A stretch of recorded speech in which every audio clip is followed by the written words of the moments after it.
अगर वो अजीत पवार को उनका उचित सम्मान देते तो आज वो उनके साथ ही होते, हमारे साथ थोड़ी ना आते। वो तो सरकार में थे सब। मगर जब आप पुत्र पुत्री के मोह में अंध हो जाते हो तब पार्टियां टूटती है। इसका आरोप हम पर नहीं लगाना चाहिए। कितनी सीटों पर लड़ेंगे आप? 30 के आसपास। आप क्या क्या डिवीजन हुआ है? अभी तय नहीं हुआ है, मगर स्वाभाविक रूप से महाराष्ट्र में हम सबसे बड़ी पार्टी होगी। और उसके बाद शिंदे और उसके शिंदे सेना और उसके बाद अजीत पवार। हाँ, कमोबेश यही होगा। कह रहे हैं लोग नंबर ऑफ सीट अभी तय नहीं हुई। पंजाब में क्या है? अकाली दल से कभी हाँ कभी ना बातचीत, कहीं कोई एग्रीमेंट कुछ हुआ है?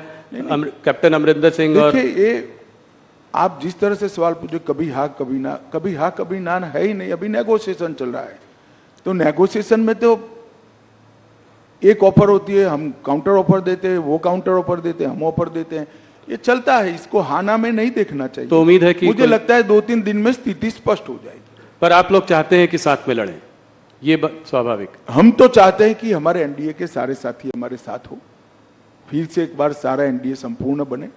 परंतु भारतीय जनता पार्टी का उचित हिस्सा और हमारे कार्यकर्ताओं का सम्मान, वो भी हमारी चिंता का विषय होता है। तो हरियाणा में दुष्यंत चौटाला से बाद में फिर से समझौता हो सकता है? दरवाजे बंद नहीं है, एनडीए में रह सकते हैं।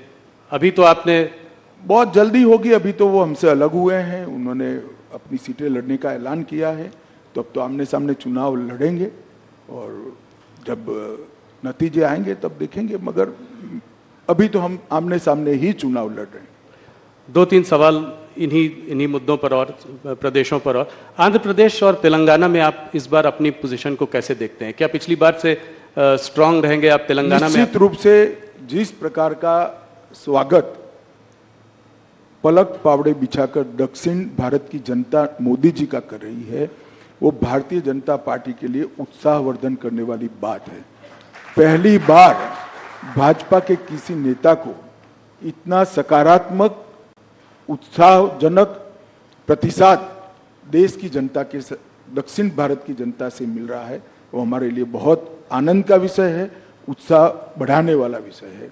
मैं निश्चित रूप से मानता हूं कि दक्षिण के सभी 5 राज्यों में हमारी पोजीशन और कंसोलिडेट होगी, हम मजबूत होंगे और बढ़कर आएंगे। न केवल हम, हमारे साथी दल भी बढ़ेंगे।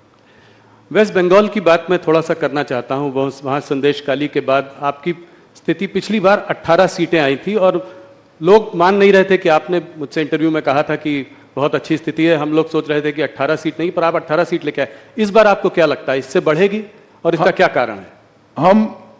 मैं बॉटम का आंकड़ा भी कह देता हूं जी, क्योंकि चुनाव काफी बाकी है, वहां 7 चरण में चुनाव होना है।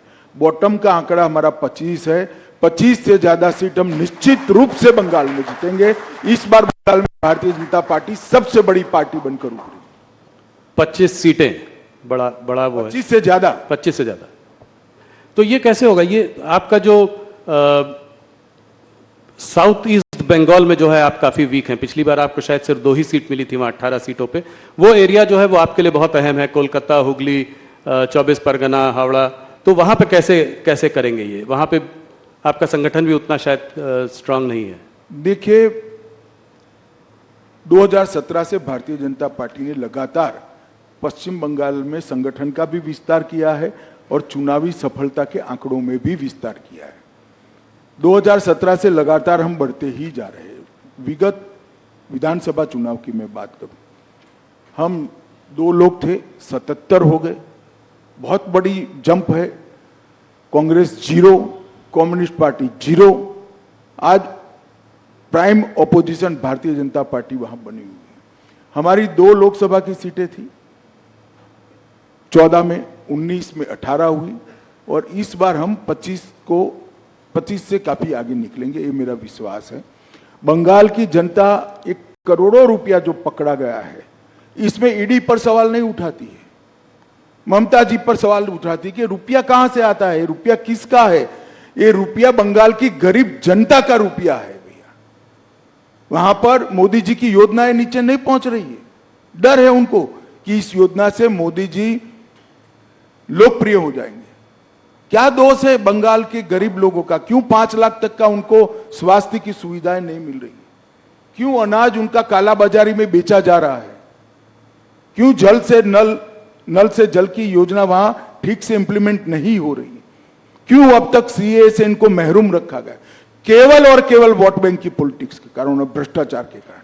भ्रष्टाचार उनका उजागर हो चुका है। बंगाल की जनता के सामने ममता जी एक्सपोज हो चुकी है। एक महिला मुख्यमंत्री के शासन में जिस तरह से संदेश खाली में सालों तक बहनों माताओं पर अत्याचार होते रहे और उनके पार्टी के नेताओं के द्वारा होते रहे, सुप्रीम कोर्ट और हाई कोर्ट को दखल करने पड़ते, तब जाकर अरेस्ट करते हैं। शर्म आनी चाहिए। ईडी पर भी हमला हुआ था। ईडी पर हमला तो छोड़ो भाई, अलग बात है। मैं जिन्होंने वोट दिए वो बंगाली माताओं बहनों की बात कर रहा हूं। उन पर आपके पार्टी के नेता अत्याचार करे, आप उनको अरेस्ट नहीं कर रहे हो और हाईकोर्ट ने ऑर्डर करने पड़ते हैं। जी। बंगाल की जनता ये सब जानती है। मेरा तो बंगाल की माताओं बहनों से करबद्ध निवेदन है कि इस बार शक्ति का परिचय राहुल के साथ साथ ममता जी को भी करा दो। इस बार मोदी जी कश्मीर काफी दिनों बाद गए। आर्टिकल 370 अपील होने के बाद उनकी बहुत बड़ी सभा हुई वहां पे। क्या आप लोगों को उम्मीद है कि वहां चुनाव में आप लोग अच्छा करेंगे? कश्मीर वैली में कोई अकाउंट खुलेगा? देखिए, कश्मीर वैली में भारतीय जनता पार्टी के अकाउंट खुलना न खुलना ये बड़ी बात नहीं है, परंतु 3 परिवारवादी पार्टियों ने, Congress party, NC national conference और पीडीपी, ये 3 परिवारवादी पार्टियों ने वहां पर लोकतंत्र को पनपने नहीं दिया। आजादी से अब तक वहां पंचायत चुनाव नहीं हुए। पहली बार हमने 30,000 पंच सरपंच को चुनाव करा, तहसील पंचायत बनी, जिला पंचायत बनी। पहले वो 3 पार्टी जिसका चिट फाड़ते थे वही नेता होते थे। मैं घाटी के मुसलमान भाइयों बहनों को कहने आया हूं कि आप कृपया अगर चाहते हैं कि जमहूरियत पाताल से नीचे तक चली जाए, लोकतंत्र पाताल से नीचे चली जाए, इसके मूल पाताल से नीचे जाना है, तो ये 3 परिवारवादी पार्टियों को साफ कर दो। जिसको वोट देना है ना इसको दो, परंतु कश्मीर में तभी जाकर लोकतंत्र आ रहा है। ये 370 का हवा बनाए थे भारतीय जनता पार्टी की सरकार ने, मोदी जी ने 370 को समाप्त कर दिया। आज हर कश्मीरी को 5 लाख से ज्यादा स्वास्थ्य का मिलता है, पानी मिल गया, चावल मिल रहा है, सारी स्वास्थ्य की सुविधाएं मिल गई है, बड़े बड़े इंस्टीट्यूशन आए हैं। 2 करोड़ से ज्यादा यात्री अब आज कश्मीर में जा रहे हैं। कश्मीर में 30 साल के बाद थिएटर खुले हैं।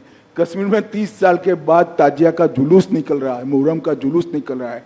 ये लोकतंत्र की बहाली के कारण हुआ है। जी। एक बार कश्मीर की जनता ने हिम्मत करना चाहिए। जिन लोगों ने 75 साल तक कश्मीर की जनता को लोकतंत्र से महरूम रखा, संवैधानिक अधिकारों से महरूम रखा और अपने केंद्र सरकार की स्कीमों से महरूम रखा, उनको दंड दीजिए, लोकतंत्र को मजबूत कर दिए। भारतीय जनता पार्टी को वोट दीजिए, जिसको देना है।